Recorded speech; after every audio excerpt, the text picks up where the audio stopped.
नमस्कार दोस्तों, पाथफाइंडर पर आप सभी का स्वागत है। दोस्तों, हिजाब कंट्रोवर्सी या हिजाब रू, इस पूरी कंट्रोवर्सी को अब 9 महीने से ज़्यादा का समय हो चुका है और कल यानी कि 20 सितंबर को हम यह उम्मीद कर रहे हैं कि ऑनरेबल सुप्रीम कोर्ट इस पर कोई फाइनल जजमेंट या वर्डिक्ट दे देंगे। Before we go and understand the final judgement और उसको हम स्टडी करें और समझें, today in this session will have a recap of all the events. आज हम एक टाइमलाइन देखते हैं हिजाब कंट्रोवर्सी की, कहाँ से ये शुरू हुई, उसके बाद कर्नाटका हाई कोर्ट ने क्या कहा and eventually supreme court of India ने अभी तक इसको लेकर क्या क्या बातें बोली हैं। इन सभी चीज़ों के बारे में आज के सेशन में हम देखते हैं। So these are some news articles that we can see, जिसमें कुछ चीज़ें बोली गई हैं। We aren't interpreters of Quran, supreme court on hijab. Will right to dress include right to undress also, ये भी कहा गया है इस कंट्रोवर्सी को लेकर। न्यूज़ देख लेते हैं। जैसा कि मैंने आपको बताया कि फिलहाल supreme court batch of appeals की हियरिंग चल रही है वहाँ पर, जिसका उम्मीद है कि कल फाइनल जजमेंट आ जाएगा, जो चैलेंज करती हैं कर्नाटका हाई कोर्ट के वर्डिक्ट को, जिसने इफेक्टिवली अपहेल्ड किया था बैन ऑन वेयरिंग हिजाब in government colleges and schools. ठीक है, क्या हुआ था एग्जैक्टली उसके बारे में आगे हम बात करेंगे। Very very important, the case is Fatima Bushra versus state of Karnataka. इसके बाद बहुत सारी अपील्स पहुंची हैं जो चैलेंज कर रही हैं इस जजमेंट को हाई कोर्ट के।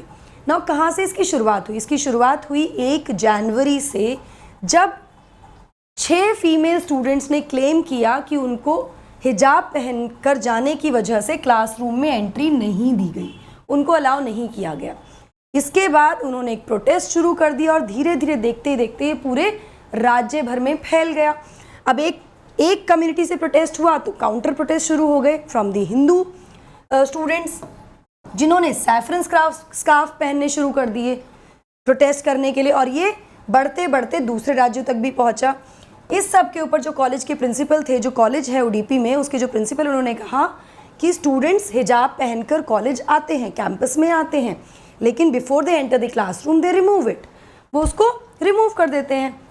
इस बात पर बच्चों ने कहा कि ही इज़ लाइंग। इसके बाद और भी बहुत सारी जगहों पर बच्चों को हिजाब पहनकर जाने से रोका गया, मतलब उनको अलाउ नहीं किया गया। जिसके बाद बहुत सारी पेटिशंस फाइल की गई कर्नाटका हाई कोर्ट में, जिसमें मुस्लिम स्टूडेंट्स ने क्या साइट किया? They cited the fundamental rights, article 14, article 19 and article 25। Article 14 right to equality before law, article 19 right to freedom and article 25 right to freedom of religion. इन तीनों rights का breach या violation, इस तरह की पिटिशंस कर्नाटका हाई कोर्ट में पहुंच गई। क्या हुआ इसके बाद, इसके बारे में बात करेंगे। बट बिफोर मूविंग फॉरवर्ड, आप मुझे फॉलो कर सकते हैं पाथफाइंडर के टेलीग्राम चैनल पर, आप मुझे फॉलो कर सकते हैं एनडी लाइव 10 पर भी दोस्तों, for all my class schedules, updates and details and PDF. इसके साथ साथ अनअकैडमी ऐप पर भी आप मुझे फॉलो कर सकते हैं। एनरोल करने के लिए आपको सिर्फ मेरा कोड यूज़ करना है, एनडी लाइव 10 प्लस। कोर्स शुरू हो रहा है 22 सितंबर से शाम 6 बजे। Why Unacademy? Because Unacademy subscription से आपको बहुत सारे बेनिफिट्स मिलते हैं, जैसे widest choice of educators, unlimited views on lectures, dedicated doubt solving sessions, answer writing, live mentorship, इस तरह के बहुत सारे बेनिफिट्स मिलते हैं अलॉन्ग विद द रिजल्ट्स। चलिए अब देख लेते हैं कि गवर्नमेंट का स्टांस क्या था इस पे। कर्नाटका हाई कोर्ट पिटिशन पहुंच गई, सरकार ने क्या कहा? तो बीजेपी जो सरकार है, स्टेट गवर्नमेंट, मतलब हम यहाँ कर्नाटका की बात कर रहे हैं फिलहाल, let's go back to the initial जहाँ से शुरू हुआ। वहाँ पर स्टेट गवर्नमेंट ने कहा कि भाई हमने जो बैन लगाया है वो लगाया गया है 1983 के एजुकेशन एक्ट के अंडर। इसमें फरवरी 5 को एक गवर्नमेंट ऑर्डर जारी किया गया और उसमें कहा गया कि सरकार रिजर्व करती है ऐसे अधिकार को जो इशू कर सकते हैं directions to schools and colleges, क्या करने के लिए? To ensure maintenance of public order. सरकार के पास ये अधिकार है, ये कहा गया।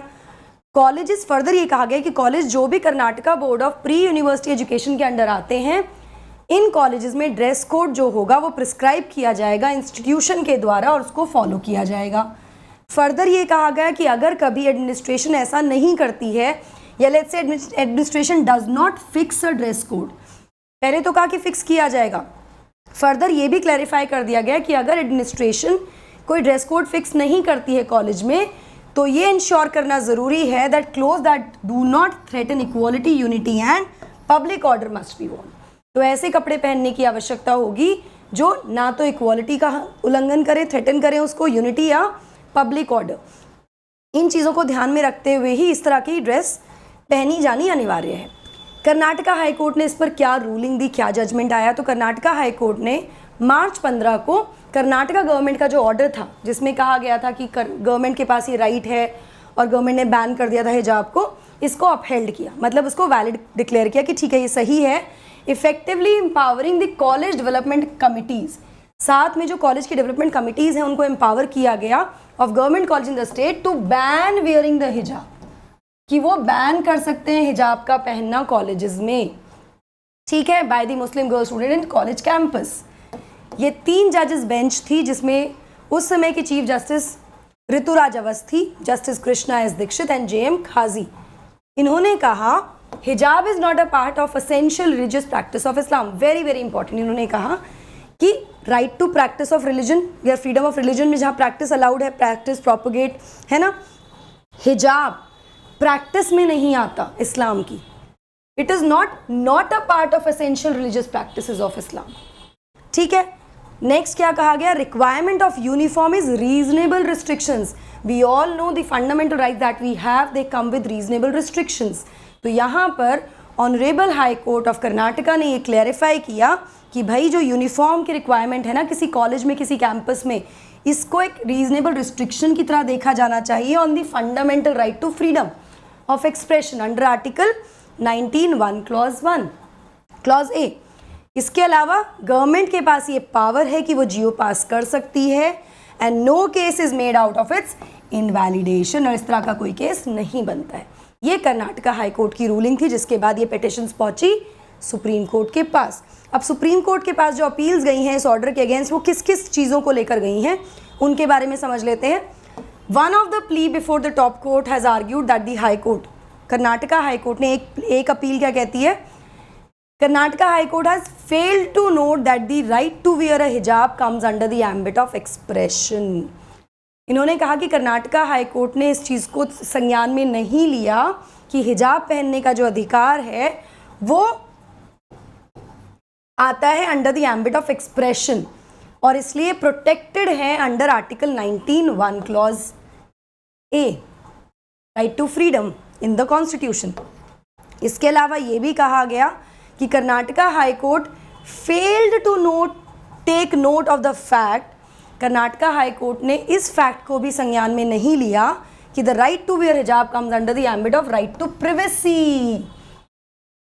राइट टू वियर हिजाब, हिजाब पहनने का जो अधिकार है राइट टू प्रिवेसी के अंडर भी आता है under article 21 of the constitution of India. तो यहाँ पर आर्टिकल 19 और आर्टिकल 21 इन दोनों के बारे में बात की गई, साथ में आर्टिकल 25 के बारे में बात भी की गई है। उसके बारे में मैंने आपको बता दिया शुरुआत में कि फ्रीडम ऑफ रिलीजन भी है, प्रैक्टिस प्रोपोगेट कैसे हम करना चाहते हैं वो हमारा इंडिविजुअल राइट है। Now the court, top court had submissions of several lawyers, बहुत सारी पिटिशंस गई हैं जिन्होंने जो अपीयर हुए हैं for the petitioners and argued on various aspects, अलग अलग एस्पेक्ट्स पर यहाँ पर आर्ग्यूमेंट हुए हैं, जैसे कि वियरिंग ऑफ हिजाब being a matter of privacy, right to privacy के अंडर बोला गया है। डिग्निटी की बात की गई है कि वो डिग्निटी का है, राइट टू वियर हिजाब is being a matter of dignity also and autonomy also. इसके अलावा whether the practice of wearing it is essential और नॉट, इस तरह के क्वेश्चंस यहाँ पर पुट किए गए हैं या इस तरह की बातें यहाँ पर की गई हैं, सबमिट किए गए हैं, ठीक है। वन ऑफ द एडवोकेट्स जो पिटिशंस लेकर आए हैं argued the way high court interpreted the matter on Islamic and religious perspective was wrong assessment. एक लॉयर ने, जो पिटिशनर्स हैं उनके एक लॉयर ने यहाँ तक भी कह दिया कि हाई कोर्ट ने जिस तरह से इंटरप्रेट किया है ना पूरा का पूरा matter Islamic and religious perspective को, वो रॉन्ग असेसमेंट के द्वारा किया गया है। So before we get into this, let me tell you, I am not giving you my viewpoints on it. I am not saying it's right or wrong. I am simply stating what has happened up till now. और कल जो judgment आएगा, because it's going to be honorable Supreme Court judgment, we all have to respect it and let's see what the judgment is. इसके बारे में कल definitely बात करेंगे। चलिए, सुप्रीम कोर्ट ने अभी तक क्या कहा है, तो सुप्रीम कोर्ट की जो बेंच है of justice Hemant Gupta and Sudhanshu Dhulia, उन्होंने कुछ की इश्यूज़ को हाईलाइट किया है इस पूरे मुद्दे में। क्या हैं वो इश्यूज़? पहला है you may have a religious right to practice. उन्होंने कहा कि भाई हमारे पास रिलीजियस राइट टू प्रैक्टिस तो है, whatever you want to practice, जो भी हम प्रैक्टिस करना चाहते हैं, लेकिन can you practice and take that right to school? क्या वो प्रैक्टिस और वो राइट आप स्कूल ले जा सकते हो जिसमें एक यूनिफॉर्म है, as a part of dress you have to wear, जहाँ पे एक यूनिफॉर्मिटी की बात होती है, यूनिफॉर्म प्रिस्क्राइब्ड होती है, क्या वहाँ पर हम उस राइट टू प्रैक्टिस को ले जा सकते हैं? ये क्वेश्चन है। दूसरा मुद्दा क्या है? On whether wearing hijab is essential practice under article 25 of the constitution. क्या हिजाब पहनना एक एसेंशियल प्रैक्टिस में आता है under article 25 which talks about right to religion, individuals right, धर्म की स्वतंत्रता, धार्मिक स्वतंत्रता व्यक्ति की, क्या उसके अंडर ये एसेंशियल प्रैक्टिस है अगर इस्लाम धर्म की हम बात कर रहे हैं? The bench had said the issue can be modulated a little bit in different way. इसको अलग तरह से देख सकते हैं और यहाँ पर it may be essential, it may not be essential, ये भी जजमेंट में देखा जाएगा क्या कहेंगे ऑनरेबल सुप्रीम कोर्ट। एंड तीसरा बहुत इंपॉर्टेंट चीज़ ये भी बोली गई है, what we are saying is whether in government institution you can insist on carrying your religious practices. क्या सरकारी संस्थानों में आपको ये अलाउ होना चाहिए कि अपनी रिलीजियस प्रैक्टिसेस को हम वहाँ पर लेकर जाएं, जिसमें बहुत सारे आर्ग्यूमेंट्स भी आए हैं। लेट मी टेल यू, जहाँ पर तिलक को लेकर, पगड़ी को लेकर भी आर्ग्यूमेंट हुए कि how is this allowed if not हिजाब। तो let's see what the verdict comes. अभी दोनों पक्षों की बात यहाँ पर मैं नहीं कर रही हूँ, मैं सिर्फ यहाँ पर सुप्रीम कोर्ट का स्टैंड दे रही हूँ आपको, ठीक है? क्योंकि फर्दर उन्होंने कहा है कि प्रियम्बल जो है हमारा, वो हमें सेक्युलर कंट्री, धर्मनिरपेक्ष राष्ट्र बताता है, हम धर्मनिरपेक्ष हैं। तो क्या सरकारी संस्थानों में रिलीजियस प्रैक्टिसेस या रिलीजन को लाना सही होगा? ये भी एक क्वेश्चन होगा। Let's see what happens tomorrow और क्या इस पे जजमेंट आता है। But I would want you to tell me in the comment section कि आपका क्या स्टैंड है इसको लेकर। Do you think that it is a fundamental right? और क्या हिजाब बैन जो हुआ था कर्नाटका हाईकोर्ट के द्वारा, जो वैलिडेट किया गया था एक्चुअली कर्नाटका हाईकोर्ट द्वारा, क्या वो ब्रीच है, वायलेट करता है हमारी fundamental rights under article 14, 19 and article 25, या फिर being a secular nation and when we talk about practicing our fundamental rights और having our fundamental rights, are we not suppose to respect somebody else's rights also? आपको क्या लगता है मुझे comment section में ज़रूर बताइएगा। अगर आप अनअकैडमी सब्सक्रिप्शन लेना चाहते हैं दोस्तों, you have to just use my code NDLive10। सभी सब्सक्रिप्शन के लिए आप ये कोड यूज़ कर सकते हैं। You can avail the best discount that is available on the platform. 0% EMI के साथ लोन फैसिलिटी भी अवेलेबल है प्लेटफॉर्म पर, वो भी अवेल कर सकते हैं। बैचेस हमारे 15 तारीख से शुरू हो चुके हैं, अभी जाइए एनरोल कर लीजिए। आइकॉनिक में एक बहुत इंपॉर्टेंट बेनिफिट आपको मिलता है फिजिकल नोट्स का, along with a lot of other benefits. Go enrol now. Doubt दरबार, दीज आर फ्री सेशंस जिसमें आपको इस QR कोड को स्कैन करना, क्लास एनरोल करनी है to resolve your doubts and confusions. UPSC mains test series 2023 शुरू हो चुकी है 11 सितंबर से, जहाँ पे 30+ टेस्ट होंगे, कस्टमाइज फीडबैक इवैल्यूएशन होगा, मॉडल आंसर्स मिलेंगे एक्सेट्रा, बहुत सारे बेनिफिट्स हैं। तो ये सभी चीज़ों का फ़ायदा उठाइए, अभी जाकर एनरोल कीजिए with my code NDLive10। Also don't forget to like, share and subscribe to the channel अगर आप चैनल पर पहली बार आए हैं तो, ठीक है? और कमेंट सेक्शन में ज़रूर बताइए आपका क्या सोचना है इस पूरी हिजाब कंट्रोवर्सी को लेकर। That's it from my side. Thank you, God bless you, take care.